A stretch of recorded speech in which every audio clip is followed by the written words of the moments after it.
Bueno, y la pregunta pues de fondo, ¿no? Cuando estamos viviendo lo que estamos viviendo con no solamente la clase política investigada por los financiamientos de campaña, el impacto del caso Odebrecht, tenemos un presidente pues que acaba de renunciar, si bien no es exactamente por aportes de campaña, tiene que ver con cómo los políticos manejan los fondos y cómo está respondiendo el Congreso, cómo está procesando todo esto, cómo hacer que no se trate pues de una flor de un día, donde todo el mundo es grandilocuente, ¿no? Para condenar, pues lo que ha pasado y pasó hace algunos meses en realidad y ahora estamos encontrándonos con las consecuencias en este nuevo proceso electoral, es que el Congreso hizo cambios en la ley orgánica, y ahora, en resumen, pues los candidatos podrán ocultar los aportes que reciben en campaña, nada menos. No sé si eso es así, señor Virgilio Hurtado, especialista en temas electorales. ¿Es tan así? ¿Es tan brutal lo que estamos escuchando de los cambios en la ley orgánica? Buenas noches, gracias por estar con nosotros. Sí, buenas noches. En realidad, desde que se inició este nuevo periodo parlamentario, desde el año 2016 a la fecha, el Congreso de la República, a través de las distintas bancadas, ha venido impulsando un proceso de reforma institucional y específicamente de reforma electoral. Se conformó un grupo de trabajo al interior de la Comisión de Constitución y Reglamento, liderado por la congresista Patricia Donaire. Se hizo un trabajo que se peleó. De ahí se separa del fujimorismo, porque dijo no, insumo, dijeron que era un insumo el informe. Bueno, efectivamente se discutió respecto a las metodologías que tenían que aplicarse para que la Comisión de Constitución pudiera procesar esa información. Hubo una ardua discusión y finalmente el Congreso de la República emitió 6 leyes que se incorporan al orden normativo electoral y que pues inciden en modificaciones a la ley de partidos políticos, a la ley orgánica de elecciones. En términos de financiamiento, que después hay muchas cosas, ¿no? Pero el tema clave, el financiamiento, que antes, ahora mismo, los periodistas que investigan todo el tema de Odebrecht tienen en los informes que han ido presentando, ¿no? Periódicamente los partidos insumos importantes, porque ahí se comenzaba a ver, bueno, desde aportantes fantasmas hasta cuentas que no cuadraban, y ahora, corríjame si es que estoy equivocado, ya no tendremos estos informes periódicos, sino que recién se entregará con un plazo de 15 días después de que se haya declarado concluido el proceso electoral.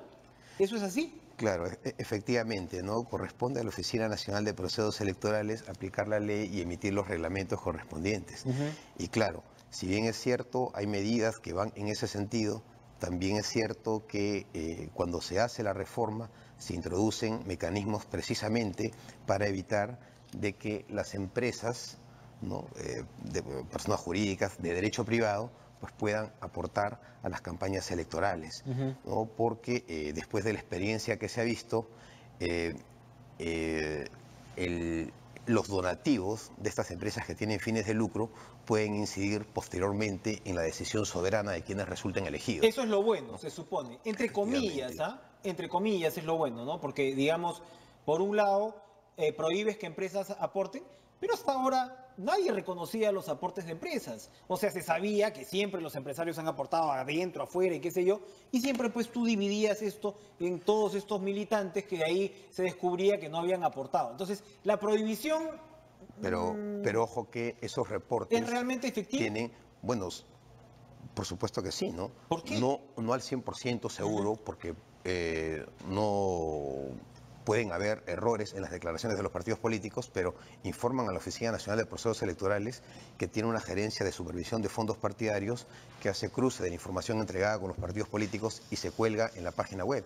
Si revisamos los informes vamos a encontrar pues que efectivamente directores de empresas han donado, pero cuando la ley permitía, ¿no? Ahora, pero volvamos al tema de los informes. Antes, según lo que leo en La República, teníamos 5 informes, ¿no? Lo que se dio en la primera vuelta del 2016, solo en la primera vuelta, tuvimos 5 informes durante el periodo electoral, ¿no? Por supuesto, uno ya concluido, pero durante el periodo electoral. Ahora, lo que vamos a tener en el 2018, en este año, va a ser una única presentación de aportes para todo el proceso electoral, ¿no? Que va a ser un solo informe 15 días después del proceso, sin dar opción a la fiscalización previa.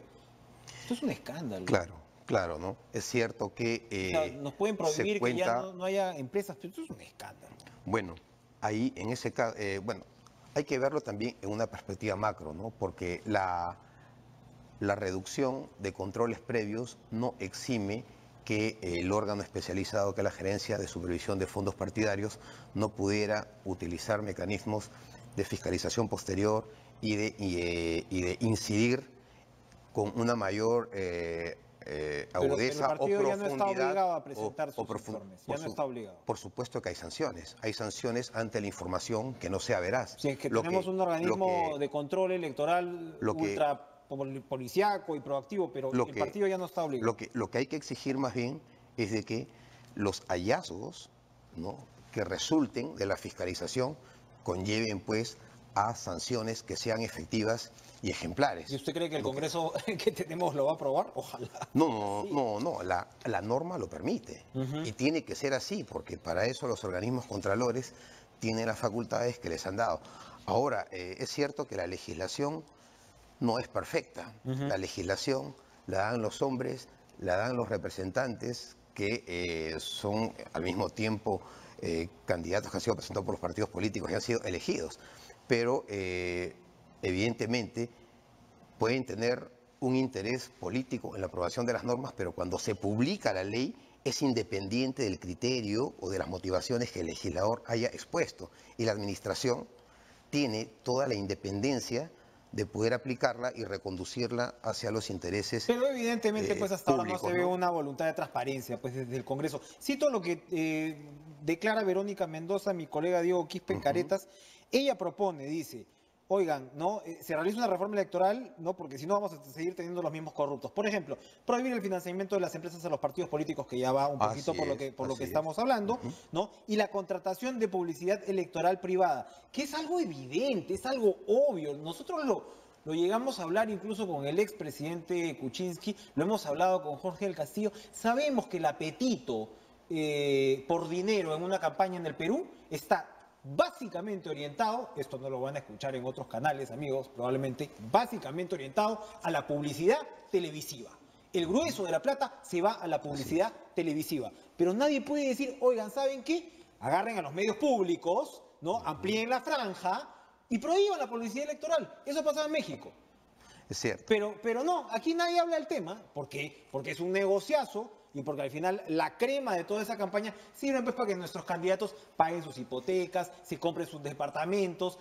O sea, no estamos centrando la discusión, ¿no le parece donde debe ser? Totalmente de acuerdo, ¿no? Bicameralidad, ¿no? Hablamos pues hay de temas cosas que no se van a lograr, además. Efectivamente, hay temas que son de fondo y que en la experiencia comparada pues vienen dando algunos resultados. Cada país tiene sus propias particularidades, ¿no? Bueno, yo personalmente no soy partidario de que se importe la legislación de manera mecánica. Tiene que haber un proceso de reflexión, claro que sí, ¿no? Tiene que haber un proceso de reflexión y adecuar la normativa a la realidad nacional. Pero es un debate, estoy de acuerdo contigo, que tiene que darse con la mayor responsabilidad y tiene que abrirse al público. No puede ser un debate, si bien es cierto que tome como centro el Congreso de la República, tiene que abrirse más a la participación de especialistas en el tema que a través de la opinión pública puedan aportar y fortalecer la deliberación en el Congreso. Otro tema, ¿no? Todos se rajan las vestiduras con la del financiamiento público, ¿no? No, porque son unos corruptos, no merecen la plata del Estado. Y claro, ¿quién está financiando los partidos? Odebrecht. Bueno. Odebrecht, ¿no? O narcotraficantes, o los varones de la madera ilegal. Entonces, en el Perú, a veces nuestras discusiones y nuestros debates son como al revés, ¿no le parece? O sea, la democracia cuesta, ¿no? Deberíamos pues meter plata. Entonces, claro, metes plata, financias el tema, digamos, el funcionamiento básico de los partidos, acotas un poco el tema de la publicidad electoral, pero no, eso no se puede decir. Por supuesto. ¿Cómo ve usted la discusión en el Congreso? Que es parte de un debate más integral, ¿no? Bueno, evidentemente se ha suspendido precisamente por los acontecimientos que hemos vivido, pero que tiene que retomarse de cara a la elección general del año 2021, porque es un tema que ha quedado inconcluso. No olvidemos que las reformas, que no hubo un consenso para poder aprobar una reforma integral, que era pues la propuesta presentada por los organismos electorales como el Código Electoral. Para terminar, señor Hurtado, porque se nos ha terminado el tiempo, podríamos hablar muchísimo, este es un tema que me apasiona además y me indigna. Las elecciones municipales y regionales ya están cerradas en términos legislativos de este año. Bueno, ya... Estas son las reglas de juego. Por supuesto, además la legislación que se ha aprobado señala de que una vez que se convoca a proceso electoral, ya las normas que pueda dictar el Congreso, una vez convocado el proceso, pues regirán, pero ya para otras elecciones, ¿no? Porque no se puede ya alterar el marco electoral. Inclusive esa disposición se replica en la ley de organizaciones políticas cuando se prohíbe a los partidos que una vez convocado el proceso de democracia interna se alteren también las normas que rigen ¿Cómo es el proceso, ¿no? Así es. Le agradezco, ojalá podamos seguir conversando de estos temas y gracias pues al Congreso de la República, ¿no?, por regalarnos entonces finalmente, después de todos los ríos de tinta, de redes sociales, de quejas, de indignación, finalmente estas serán las reglas que tendremos en el proceso electoral del año 2018. Se nos ha terminado el tiempo, esto fue Cara a Cara y nos reencontramos mañana. Que tengan un excelente día.